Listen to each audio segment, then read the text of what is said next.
उसके बाद तुम नागलोक जाकर वहाँ के नागिन के साथ नृत्य गीत करके उसे अपने वश में कर लो और फिर तुम उस चित्रपट को उससे चोरी करके लेके आओ। पुष्पा ने कहा, ठीक है तांत्रिक, आपके कहे अनुसार करूँगा। साला इस बार तो किसी भी भूतनी के सामने झुकेगा नहीं। इस तरह पुष्पा ने तांत्रिक से कहा।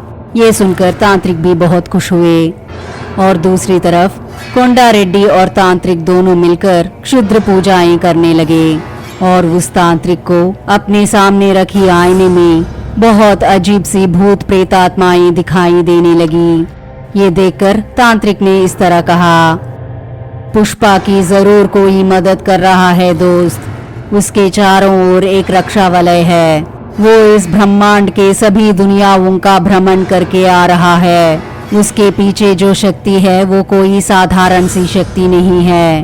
वो शक्ति बहुत बहुत शक्तिशाली शक्ति है। किसी ने पुष्पा को वश में करके वो पुष्पा के द्वारा उस जंगल के महान शक्तियों को पाने की कोशिश कर रहा है। उसे वो शक्तियां मिल गई तो पुष्पा जरूर पूरे सिंडिकेट का राजा बन जाएगा। ये सुनकर कोंडा रेड्डी बहुत डर गया। अरे गुरुजी, वो पुष्पा अगर राजा बन गया तो हम सबको कुचल देगा। मैं और मेरे आदमी उसे किसी भी तरह यहाँ लाकर मार देंगे। आप क्षुद्र पूजाएं करते रहिएगा। कोंडा रेड्डी की कही इन बातों को सुनकर तांत्रिक ने कहा, ठीक है, मैं अपनी तरफ से पूरी कोशिश करूँगा। ऐसा कहकर वो तांत्रिक क्षुद्र पूजाएं करने लगा।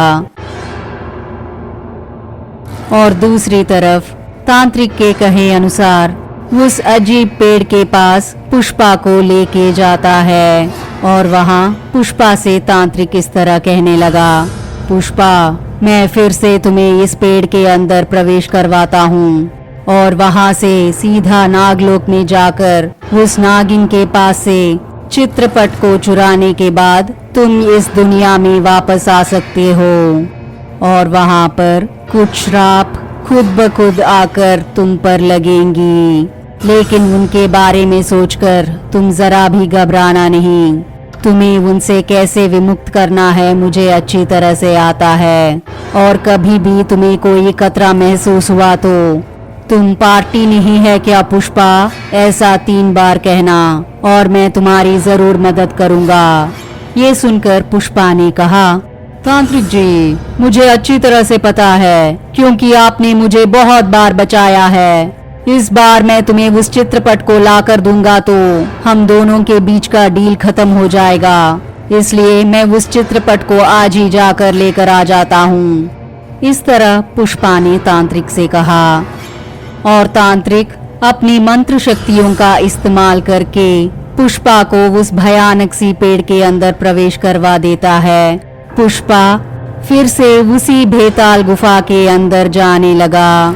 बेताल गुफा के अंदर जहां वो मूर्ति फट गई थी वहां फिर से एक और सुरंग बन गई और वो उस सुरंग के द्वारा जाने लगा और उस सुरंग के हर तरफ बहुत सारे भयानक से सांप थे और वो सभी सांप भयानक सी आवाज करने लगी। अरे बाप रे, यहाँ पर तो हर जगह पर सांप ही सांप हैं। अगर जरा भी चूक हुई तो साला सीधा यमलोक चले जाएंगे। देखो कितने सारे भयानक से सांप हैं यहाँ पर। इस तरह पुष्पा मन ही मन सोचते हुए वहाँ से जाने लगा।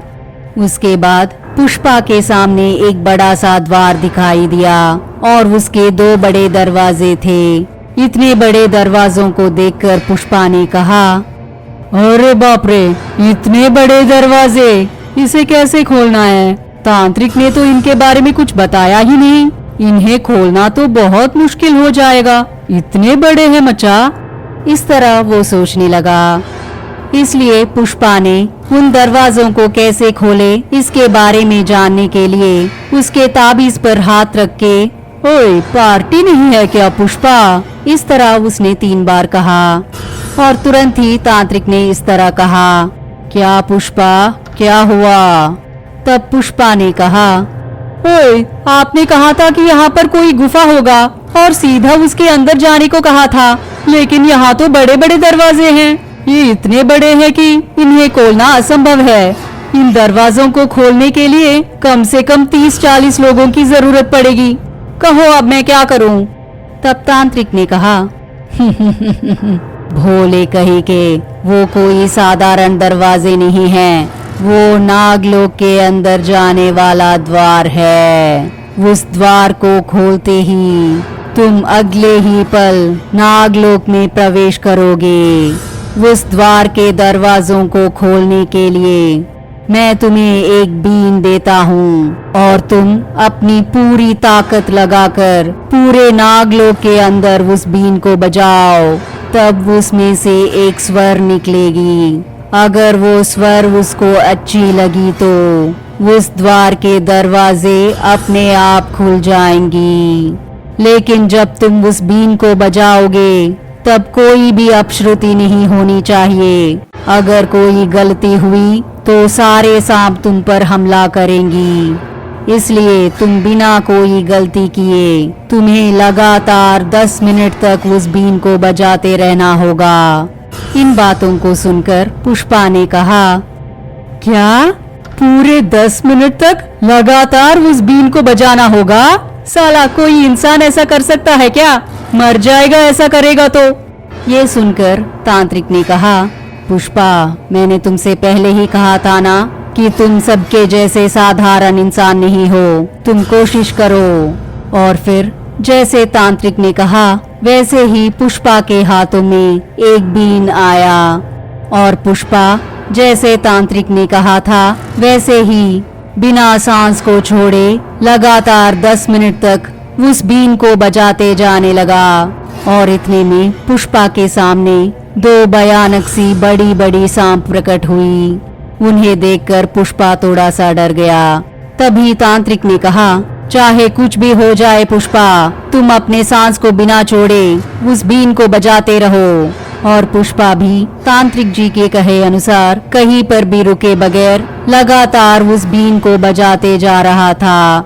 और कुछ देर के बाद वो दरवाजे खुल गए और उस दरवाजे के अंदर से एक अजीब सी रोशनी बाहर आई और अगले ही पल वो दोनों सांप गायब हो गई। पुष्पा ये सब देखकर, ओए बाप रे, इतने बड़े दरवाजे एक छोटे बीन के स्वर से कैसे खुल गए? बहुत बढ़िया है। इस बीन को मैं अपने पास ही रख लेता हूँ। कभी जरूरत पड़ी तो इसे बजाकर जा सकता हूँ। इस पूरे नागलोक में घूमने के लिए लगता है ये बीन काफी है। इस तरह मन ही मन सोचते हुए पुष्पा उस द्वार के अंदर कदम रखता है